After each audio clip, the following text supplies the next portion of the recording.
રાજા હતો. કોણ હતો? રાજા. તેના દીકરાનું નામ પ્રહલાદ હતું. શું હતું?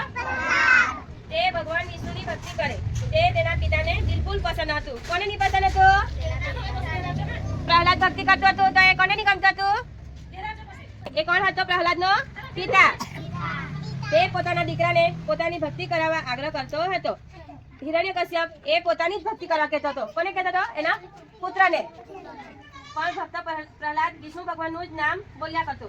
તેથી ગુસ્સે થઈને રાજાએ પ્રહલાદને મારી નાખવા માટે ઉકળતા તેલમાં નાખ્યો. ડુંગર ઉપરથી ગબડાવ્યો, છતાં પણ પ્રહલાદ બચી ગયો. હિરણ્યકશ્યપે એના પુત્રને કેવી રીતે મારવા ગયું? ડુંગર પરથી ગબડાવ્યો, ઉકળતા તેલમાં નાખ્યો, પણ પ્રહલાદ બચી ગયો. રાજાની બહેન હોલિકાને અગ્નિમાં બળી ન શકે એવું વરદાન હતું. આથી પ્રહલાદને ખોળામાં લઈને આગમાં બેસાડી. હોલિકા બળી ગઈ અને ભક્ત પ્રહલાદ બચી ગયો. હોલિકાને શું વરદાન હતું? આગમાં બળી ન શકે. તો પ્રહલાદ કોની ખોળામાં બેસી ગયો? હોલિકાને. આ વાત જાણીને રાજા ખૂબ ગુસ્સે થયો અને પ્રહલાદને ઠંડા બાંધી દીધો. રાજાએ કહ્યું, હવે બોલાવ તારા ભગવાન. કોને બાંધી દીધો? પ્રહલાદને. કોને બાંધી દીધો? હિરણ્યકશ્યપે.